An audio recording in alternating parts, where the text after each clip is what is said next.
Halo Mamis, balik lagi. Kali ini kita akan sharing. Topiknya adalah perlukah pakai bantal anti peyang.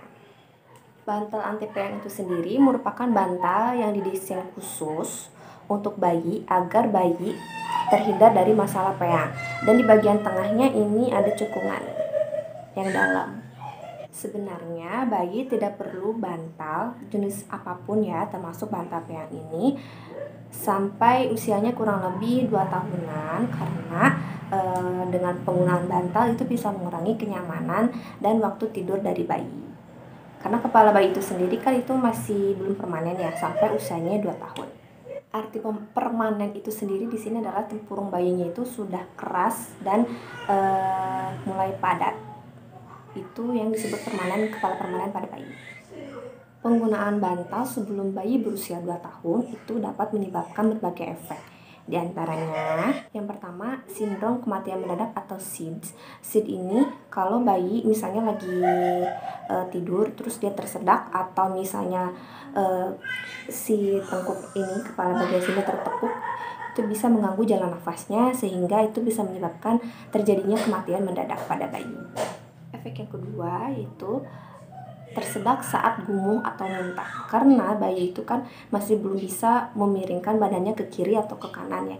Jadinya kalau misalnya bayi pakai bantal, apalagi bantal peyang kayak gini, ini kan susah ya bergerak ke kanan dan ke kirinya karena udah ajuk di sini kepalanya. Jadi muntahannya itu bisa masuk lagi ke mulut, itu bisa membuatnya tersedak dan bahkan bisa menyebabkan kematian SIDS tadi ya. Efek buruk yang ketiga itu bisa menyebabkan alergi, karena bantal itu kan biasanya sarang tungau dan debu ya, apalagi kalau kita emak-emaknya itu yang males untuk rajin membersihkan bantalnya. Yang keempat, dapat menimbulkan kepala peyang. Padahal ini kan judulnya bantal anti peyang, kok bisa menyebabkan peyang? Jadi ini kan kalau misalnya bayi kepalanya di sini, ini si kepalanya itu tidak bisa berubah-ubah. Jadi kalau misalnya bayi tidur di sini itu cuma ada di satu permukaan aja kan, misalnya bagian belakangnya aja di sini. Jadi itu bisa menyebabkan tekanan yang konstan pada kepala bayi.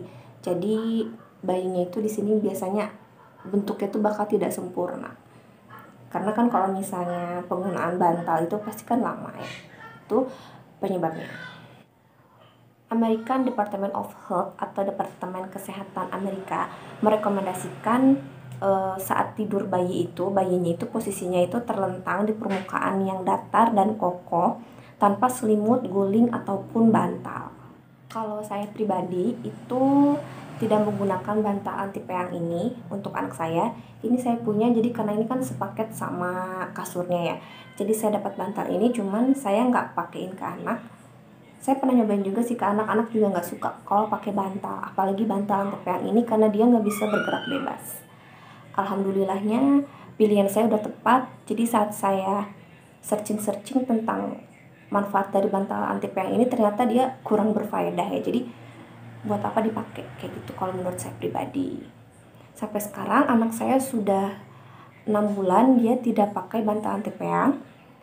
Memang sih kepalanya itu kan jadi tidak sempurna, tapi seiring dengan bertambahnya waktu si kepalanya tuh jadi makin lebih sempurna gitu.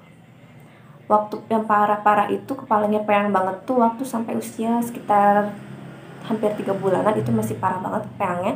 Tapi setelah itu saya pakai treatment, akhirnya alhamdulillah sekarang kepalanya sudah lebih sempurna.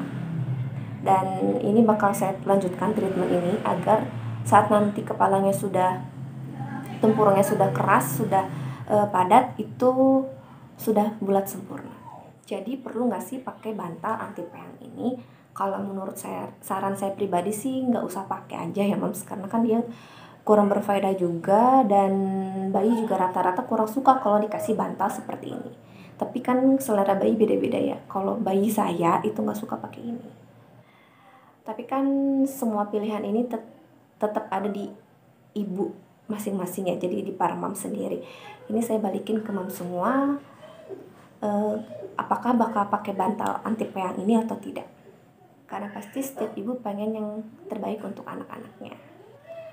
Oke, sekian sharing hari ini. Semoga bermanfaat. See you!